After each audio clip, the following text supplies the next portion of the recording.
You picked up your phone this morning before you even looked at another human being, and you didn't decide to do that.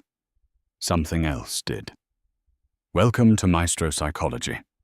Today we're going to dissect something you use every single day and reveal that it was specifically engineered to control your mind.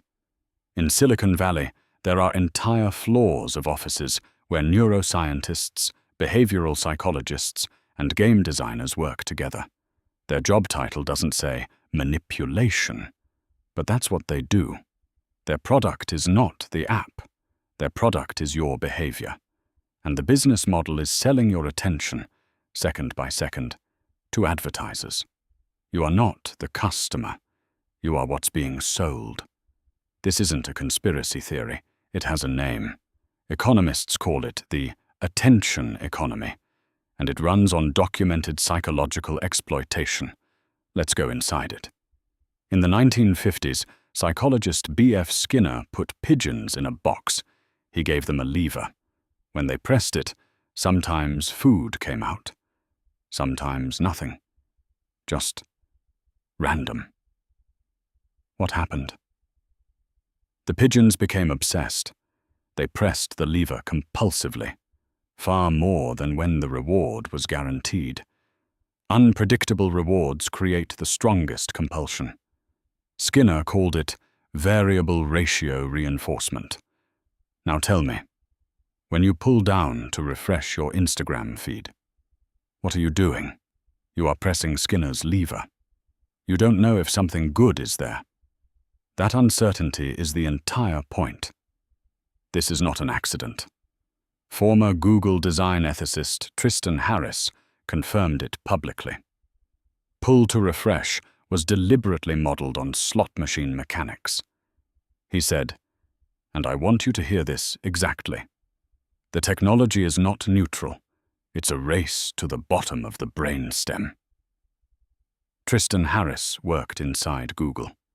He saw the engineering decisions. He eventually quit, founded the Center for Humane Technology, and has been warning the world ever since. The people who built these systems, some of them are terrified of what they built. Let me walk you through the specific weapons they use. Each one has a name. Each one was tested, and you experience all of them every single day. Weapon 1. Infinite scroll.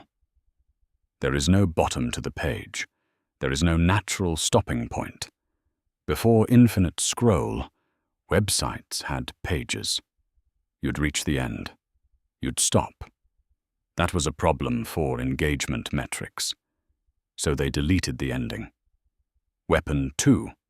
Social validation loops. You post something, then you wait. Every few minutes you check. How many likes? Your brain interprets a like as social acceptance. It releases dopamine. 0 likes triggers a mild threat response. Anxiety. They engineered a social status game and made you play it without asking. Weapon 3. Notification badges. That red dot on your app icon. It's not there to help you.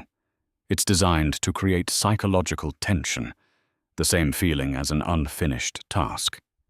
Your brain literally cannot fully rest when it knows that number is sitting there. It's a hook into your nervous system. Weapon 4. Read receipts and typing indicators. You see someone is typing. Now you wait. You can't walk away. And when they see you've read their message, you feel pressure to respond immediately. These features don't improve communication. They manufacture urgency and social anxiety. Eyal literally wrote the playbook for this. His book, Hooked, was published in 2014 and sold to tech companies as a design manual. It describes the hook model. Trigger. Action. Variable reward. Investment. That's the cycle your favorite apps run on you on loop forever. Now I want to tell you about something that was deliberately hidden. In 2021, Facebook's own internal research documents were leaked to the Wall Street Journal. What they found inside was extraordinary. Facebook's own researchers had found that Instagram was making teenage girls deeply depressed, worse body image, worse self-esteem, higher rates of anxiety. They had the data. They had the internal reports. They buried them, because the engagement numbers were good. And then there's TikTok. Former employees have described TikTok's recommendation algorithm as something categorically different from anything before it. It watches you. Within 40 minutes of your first use, it has built a psychological profile precise enough to serve you content that feels like it was made specifically for you. Former employees have called it digital cocaine. That phrase isn't dramatic.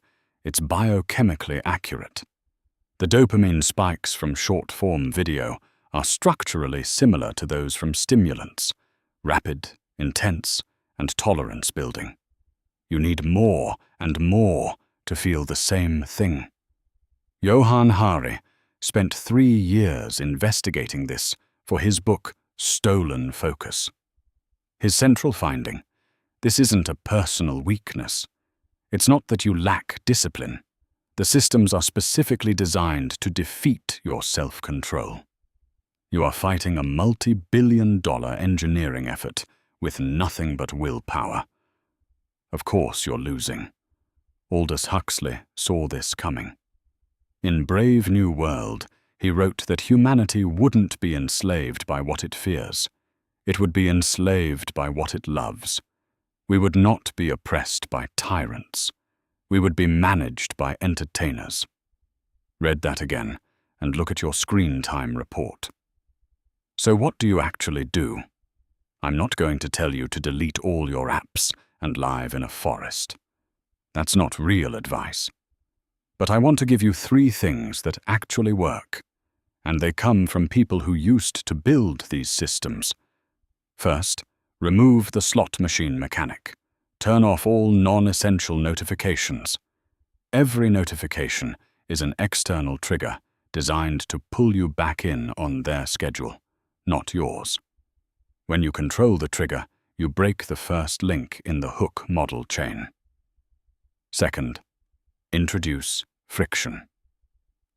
Cal Newport's digital minimalism makes one point clearly. The apps are designed to be frictionless.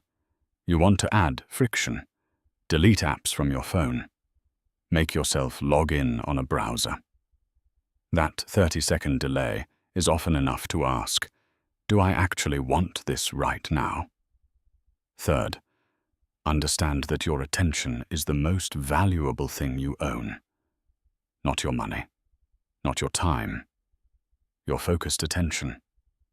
Every hour of deep thought, real conversation, or creative work you do is an hour the attention economy failed to steal. Guard it like it's sacred, because it is. You are not weak for getting caught in these systems. You are human. And these systems were built by thousands of brilliant people specifically to exploit human psychology. But knowing the mechanism is the beginning of escaping it.